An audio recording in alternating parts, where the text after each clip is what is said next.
Weeks had gone by since the last attack. Abigail and I tried to keep things normal, whatever that even meant now. We restocked ammo, reinforced the house, and took turns watching the tree line. Bo and his father had been disappearing into the woods more often lately. Sometimes they were gone from sunrise to nightfall, always quiet when they returned, always alert. I never asked what they were doing. I figured I already knew. Some part of me appreciated that they came back at all. I barely slept. Every time I closed my eyes, I saw the hybrid, not just its claws or size or red eyes. The way it looked at me stuck harder than anything else. Intent, unblinking, like it recognized something in me I didn't even know was there. I used to talk to Abigail about it, about that stare, about the dreams that started creeping in after. But I stopped. She already had enough on her shoulders. I saw it in the way she sat up at night just listening, and how her hand always hovered close to her rifle when something shifted outside. She was carrying the weight in her own way, so I kept the rest to myself. The dreams were always the same. I was standing in front of a massive stone gate carved into a cliffside. The trees around it looked dead. Blood ran down the symbols on the stone. My blood. I felt it, knew it. The door was pulsing. Something behind it was breathing. Violently, steady, like it had been waiting a long time. One morning, just past sunrise, headlights broke through the trees. Chief Samuel Black Elk's truck rolled into the clearing. Inside were 4 members of the Guardian unit, geared up and silent, eyes scanning everything, like they were expecting a fight at any second. Bo, his father, and the massive Guardian Sasquatch that was alongside Chief Samuel Black Elk before, emerged seconds later from the woods, stepping quietly out from between the trees like shadows taking shape. I stepped outside with my rifle slung across my chest. Samuel looked me over and gave a single nod. That was all. It was time. I turned to grab my gear, but Abigail was already at the door, jacket on, boots laced, rifle in hand. "If you're heading to that place," she said, "I'm coming too." I stared at her. "It's going to be dangerous." "I know. I mean real dangerous, like we might not come back." "Then we don't come back," she said. "But I'm not letting you go without me." I tried again, quieter. "You've done more than enough if something happened to you." She stepped closer. "I'm not asking for permission. I stood on that porch and fought beside you. I killed one of those things myself. If you think I'm staying behind while you walk into whatever this is, you've lost your mind." I looked at her for a long time, then I nodded. When we stepped outside, Samuel didn't question it. Just nodded at her too, like he already knew what kind of fire she had in her. She was one tough-ass woman. We loaded up and left that morning. Me, Abigail, Samuel, and the Guardian unit. Following close through the woods, Bo, his father, and the towering Guardian who moved like part of the forest itself. We headed north. Roads turned to trails. Trails turned to nothing. The deeper we got, the quieter everything became. Abigail didn't complain once. She stayed steady on her feet, eyes sharp, gear tight on her shoulders. She belonged here, even now, even among creatures older than any human memory, alongside warriors who defended this land for thousands of years against the unknown. On the second day, we reached a clearing. That's where we found the remnants. Bones, scattered and cracked, some scorched. There was tufts of black and gray fur, stained with dried blood. The air was wrong, still, but not calm. Bo stopped moving. His father stood beside him like a statue, both of them looking at what was left. A clan had lived here, good Sasquatch. I could tell from the way Bo crouched over one of the bodies. His head low, shoulders drawn tight. He wasn't just angry, he was mourning. Samuel moved quietly between the remains. He knelt and touched the soil. "They were ambushed," he said. Abigail lowered her rifle and stayed close to me. We helped where we could. We gathered what bones we could find, dug shallow graves beneath the trees, and buried them in silence. No one spoke during that part. It didn't feel right to say anything. After the burial, we found carvings on nearby stones. Symbols like the ones I had seen in my dreams, but they were warped and twisted, like something had tried to copy ancient words without understanding them. Bo and his father both growled when they saw them. Samuel crouched down and ran a hand across the stone. "These symbols are warnings," he said. "But they're not from the good ones. Corruption, markings from something darker, proof that what we were chasing had already spread its roots further than we knew." We pushed deeper into the wild. The trees grew strange.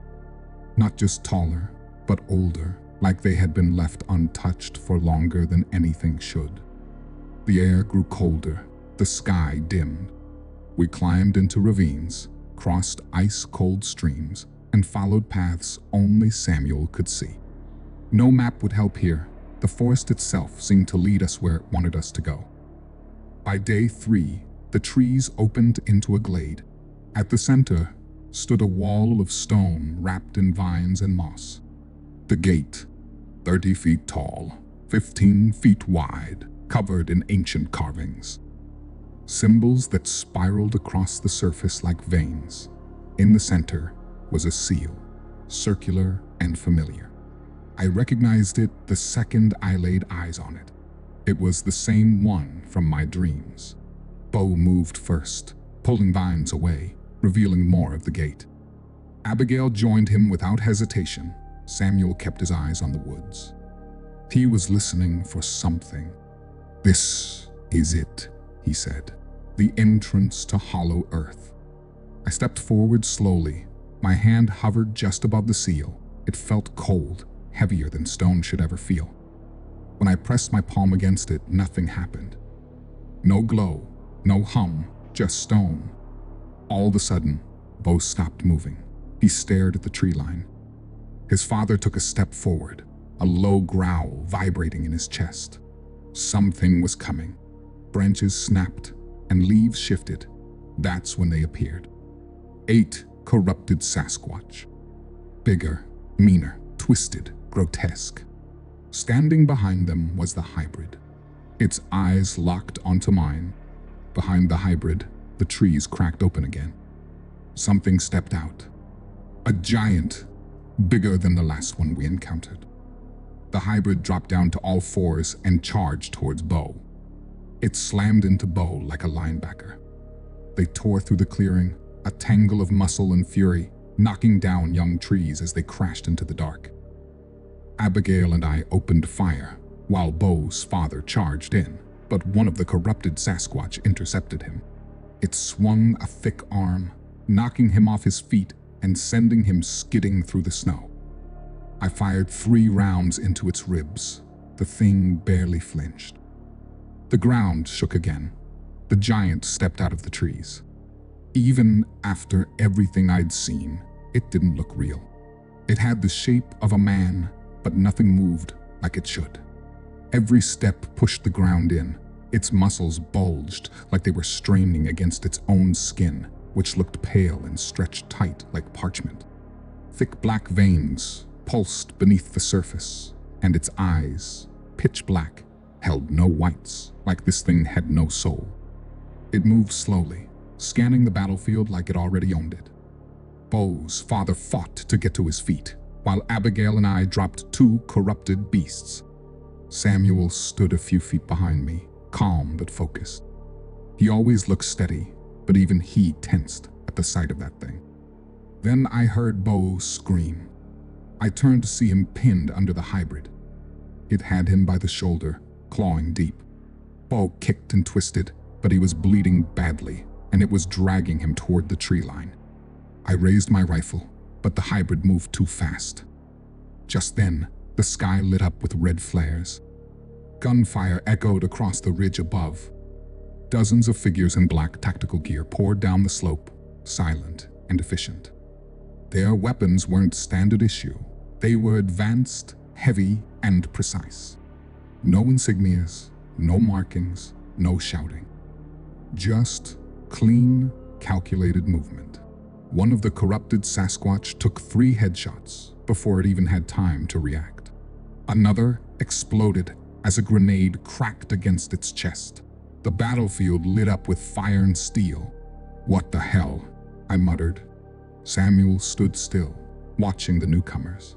He didn't move, didn't blink. These guys fought like they'd done this before. Abigail pulled Bo behind cover while I laid down suppressing fire. I dropped one of the beasts with a neck shot. The hybrid snarled and vanished into the trees. That's when we heard it. A roar that didn't sound like anything else. It was older, heavier, like the forest itself was answering back.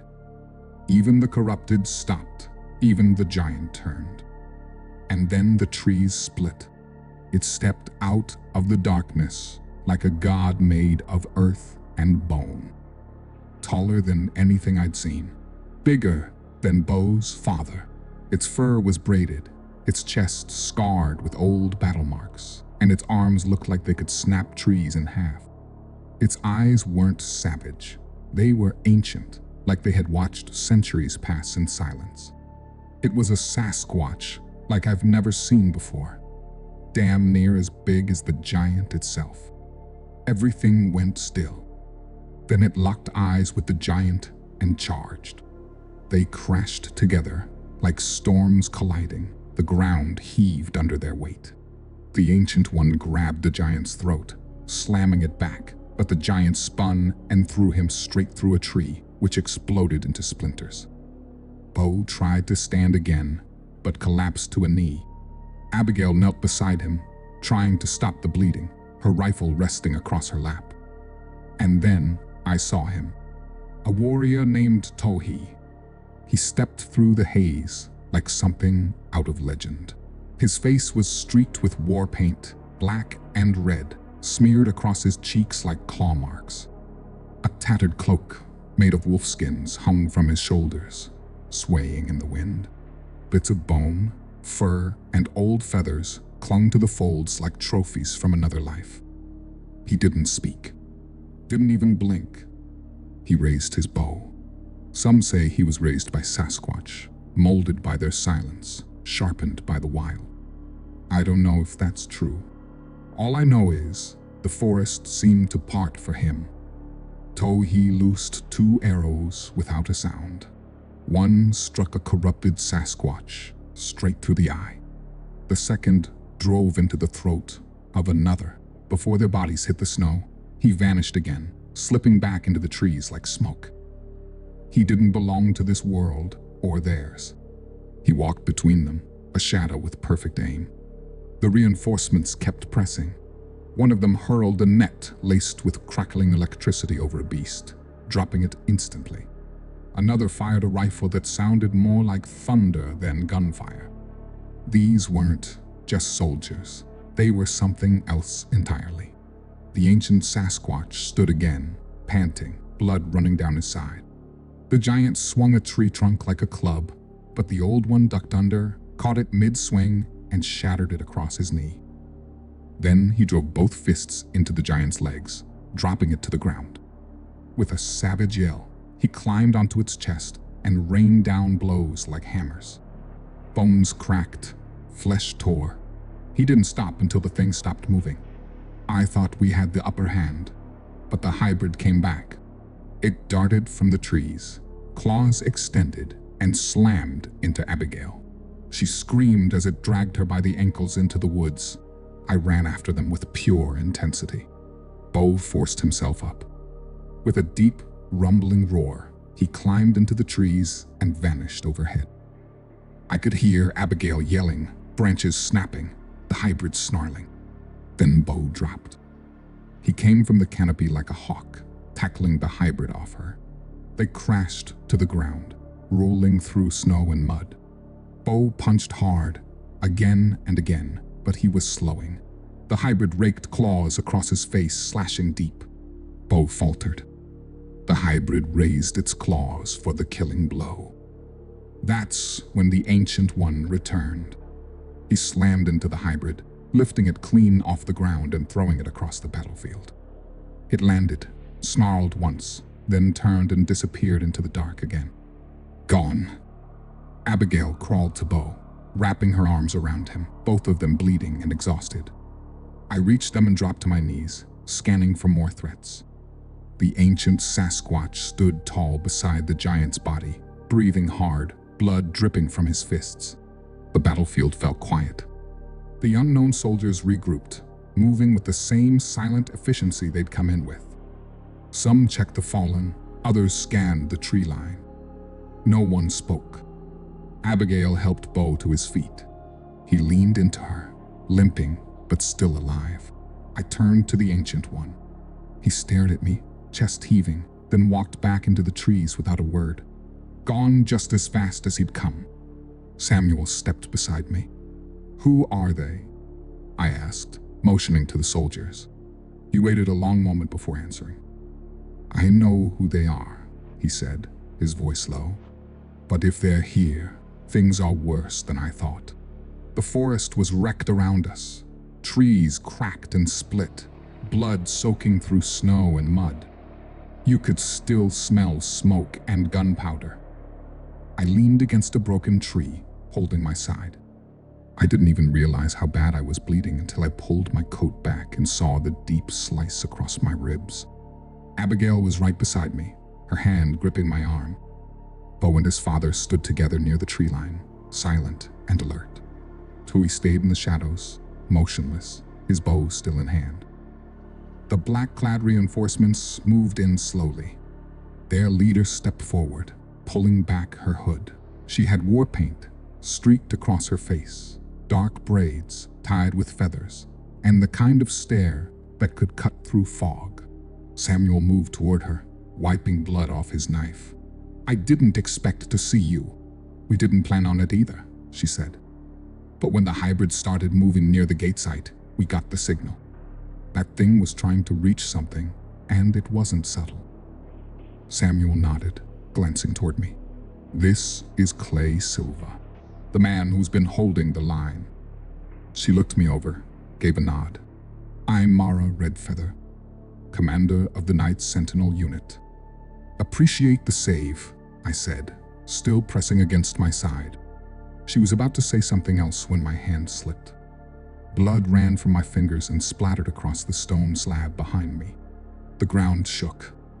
A hum rose under our feet, like a voice buried beneath the earth. The slab pulsed. Glowing veins of red light raced across it like lightning trapped in stone. I stumbled back, heart pounding, and every pair of eyes snapped toward me. "What did you do?" someone whispered.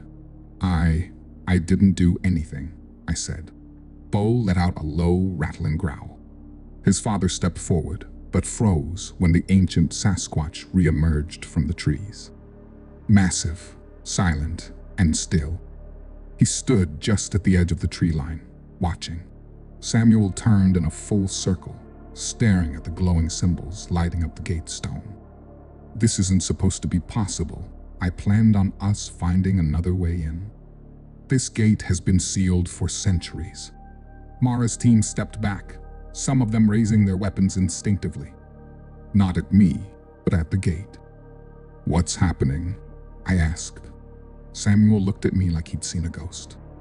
"You're bleeding. Your blood touched the stone." I didn't mean to. The gate split open with a sound like breaking bones.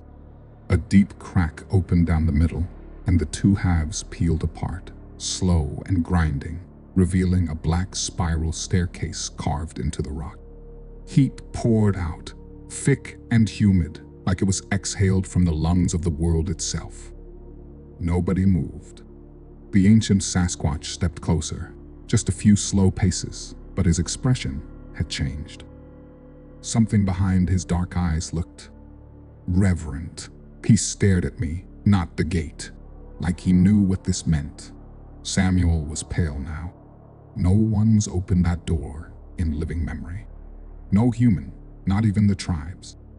That gate's tied to something older, something sacred. Mara looked at me hard. "You're not just part of this fight. You're part of whatever started it." I shook my head. "I don't know anything about this. I'm just a hunter. I was trying to keep my wife safe. I didn't ask for any of this. Abigail moved up beside me. You think that matters? You think anyone standing here asked for this? She looked at the open gate. You didn't choose this, Clay, but it chose you. Tohi finally stepped from the shadows, his wolfskin cloak dragging through the snow. He stopped beside Bo, then glanced at me once, like he'd known this was coming all along. Samuel exhaled slowly, then pointed toward the open stairwell. There's an old story, the blood of the broken line, touched by war, would wake the heart of the earth. I looked down at my ribs, blood still dripping from my hand. Your ancestors might have been more than hunters, Samuel added. They might have been part of the first protectors, guardians who sealed hollow earth to protect earth from more abominations escaping. The wind shifted again, blowing across the open gate. It felt heavy, ancient, almost mournful. Bo stepped up beside me and placed a hand on my shoulder. His father followed. Then the Ancient One, the biggest of them all, took his place on the other side. Together, they stood with me. I glanced at Abigail. She nodded once. She wasn't letting me walk into the dark without her. Samuel raised a flare. If we want to end this, if we want to stop whatever that hybrid's trying to unleash, it starts down there. Mara Redfeather gave a short command. Her unit tightened their gear and formed up behind us. I took the first step. The stairwell was carved into the bones of the earth. Cold at first, then warm, then something deeper than heat. It felt like falling into memory, or prophecy. The team followed in silence. Whatever waited below, I had no doubt it knew we were coming.